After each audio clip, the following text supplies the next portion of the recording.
Good evening. Welcome back to success journey TV channel. తెలంగాణలో recent గా జరిగినటువంటి ఈ NMMS national means come merit scholarship exam లో physics బయాలజీకి సంబంధించినటువంటి బిట్స్ అనేవి ఇవ్వడం జరిగింది. దాదాపు ఎస్జిటికి సంబంధించినటువంటి బిట్స్ అనేవి ఇదే విధంగా రావడానికి అవకాశం ఉంటుంది.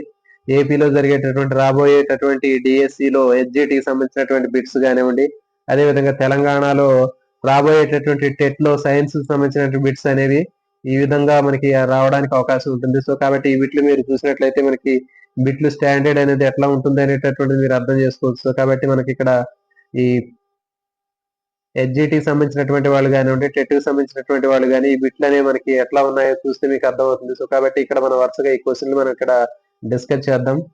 ఫస్ట్ క్వశ్చన్, ఎస్ఐ పద్ధతిలో వేగానికి ప్రమాణం ఏమిటి? ఎస్ఐ పద్ధతిలో వేగానికి ప్రమాణం ఏంటి అంటే దీనికి option 1 meter per second. Okay, దీనికి సరైనటువంటి సమాధానం meter per second.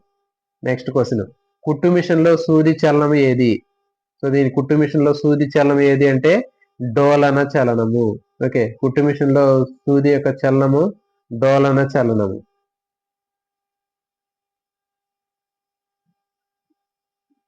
Next question CFL విపులీకరించండి. Compact fluorescent bulb, compact fluorescent lamp అంటారు, దాన్ని బల్బ్ అంటారు. కాంపాక్ట్ ఫ్లోరసెంట్ లైట్ అని ఉంది.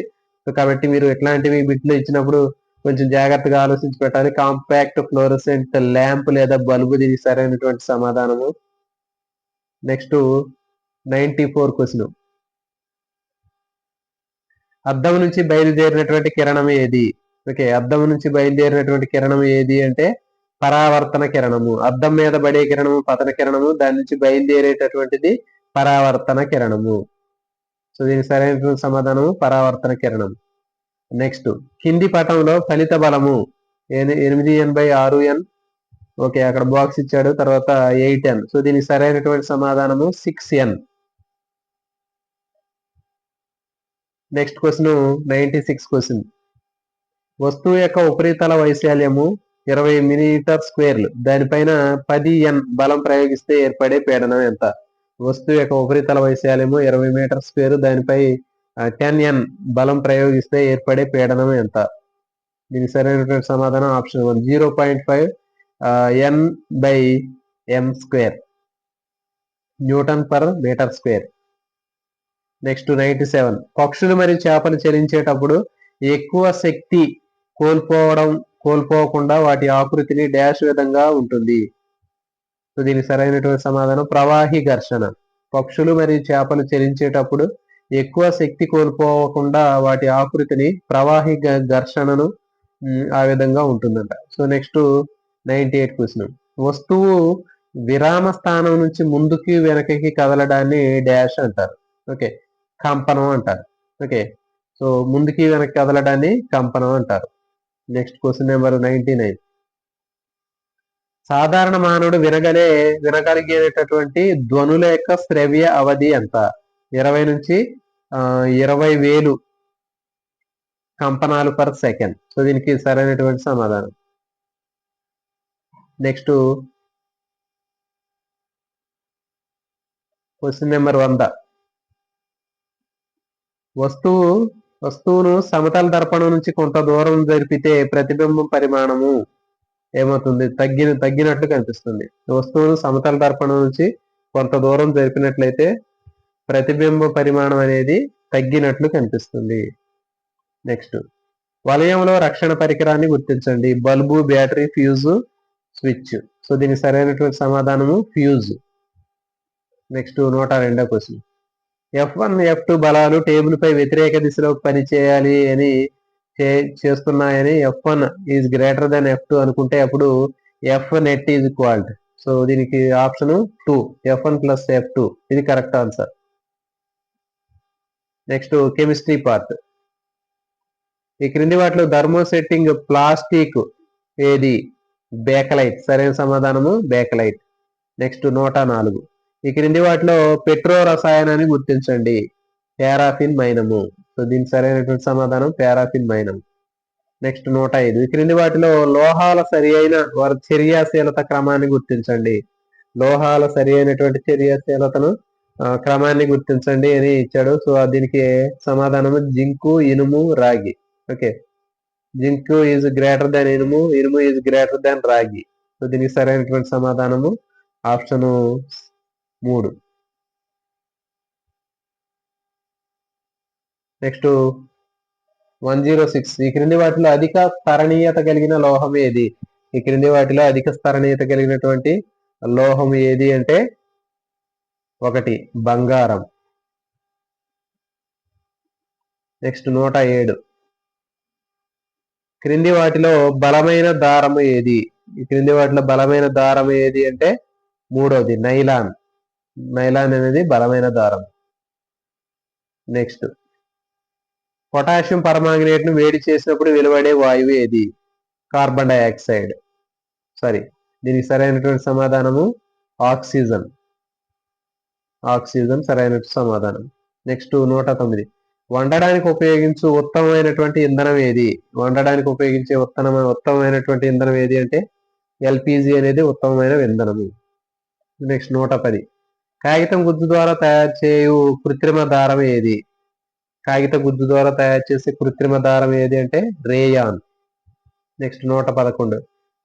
వాక్యం 1. సాధారణంగా లోహాలు ఆక్సైడ్లు ఆమ్ల స్వభావాన్ని కలిగి ఉంటాయి. వాక్యం 2. సాధారణంగా అలోహ ఆక్సైడ్లు క్షార స్వభావాన్ని కలిగి ఉంటాయి. సరైన సమాధానాన్ని ఎంపిక చేయండి. సో దీంట్లో వాక్యం 1 మరియు 2 సరైనవి కావు. సో ఈ 2 కూడా సరైనటువంటి సమాధానాలు కాదు. నెక్స్ట్ 112. దారాన్ని మండించినప్పుడు వెంట్రుక కాలిన వాసన వచ్చినచో అది ఏది అంటే ఉన్ని. దారాన్ని కాల్చినప్పుడు అది వెంట్రుక కాలిన వాసన వచ్చినట్లయితే అది ఉన్ని. నెక్స్ట్ యాంటీసెప్టిక్ ఆయింట్మెంట్ తయారీలో వాడే అలోహం ఏది? సో దీని సరైన సమాధానము సల్ఫర్. యాంటీసెప్టిక్ ఆయింట్మెంట్ లో వాడేటటువంటి అలోహము సల్ఫర్. Next biology. మన దేశంలో చట్టపరంగా స్త్రీల వివాహ వయసు ఎంత? 18 సంవత్సరాలు. నెక్స్ట్ కుక్క కాటు వలన వచ్చే ర్యాబిస్ వ్యాధికి టీకాను కనుగొన్న శాస్త్రవేత్త ఎవరు? Louis Pasteur. మొక్క కణాల్లో మాత్రమే ఉండి జంతు కణాల్లో లేనటువంటిది ఏది? కణకవచము. కణకవచము మొక్క కణాల్లో మాత్రమే ఉంటుంది. ఈ క్రింది వాటిలో పురుష పుష్పం యొక్క భాగాన్ని గుర్తించండి అంటే పురుష పుష్ప భాగాన్ని గుర్తించండి అంటే చూడండి, మనకి ఇది ఆప్షన్ 3 పరాగకోశం. అంటే కీలము, కీలాగ్రము, అండం అనేది స్త్రీ పుష్పం యొక్క భాగాలు. ఈ క్రింది వాటిలో ప్రోటోజోవాను పరిశీలించడానికి నిర్వహించే ప్రయోగానికి అవసరమైనది ఏది అంటే ఎండుగడ్డి నానబెట్టిన కుంట నీరు. ఓకే, కుంట నీటిలోని ఆకుపచ్చ నిర్మాణాలు ఉండే ఎండుగడ్డి నానబెట్టినటువంటి కుంట నీరు. సో కాబట్టి 8th క్లాస్ లో కొన్ని ప్రయోగాలు ఉంటాయి. సో కొన్ని ప్రయోగాలకు సంబంధించినటువంటి బయాలజీలో కూడా కొన్ని ప్రయోగాలు ఎక్స్పెరిమెంట్స్ ఉంటాయి. సో వాటి నుంచి కూడా ఇట్లా అడగడానికి అవకాశం ఉంటుంది కాబట్టి ఇవన్నీ కూడా గుర్తుపెట్టుకోండి. నెక్స్ట్ క్రింది వాటిలో సరికాని జతను గుర్తించండి. సహజ ఎరువు సూపర్ ఫాస్ఫేట్, కృత్రిమ ఎరువు డిఏపి, కీటకనాశిని డిడిపి, డిడిటి, కలుపునాశిని 2,4-D. దీంట్లో సహజ ఎరువు అనేటటువంటిది సూపర్ ఫాస్ఫేట్ అనేది తప్పు. ఎందుకంటే సూపర్ ఫాస్ఫేట్ అనేది రసాయన ఎరువు, కృత్రిమ ఎరువు. సో కాబట్టి సరికాని జత అనేది 1. నెక్స్ట్ 120. ఈ క్రింది వాటిలో ఏకకణ జీవిని గుర్తించండి. Cyclops, Spirogyra, Chlamydomonas, Rhizopus. Okay, దీంట్లో ఇవన్నీ కూడా తీసుకున్నట్లయితే దీంట్లో రైజోపస్ అనేటటువంటిది అది శిలీంధ్రం.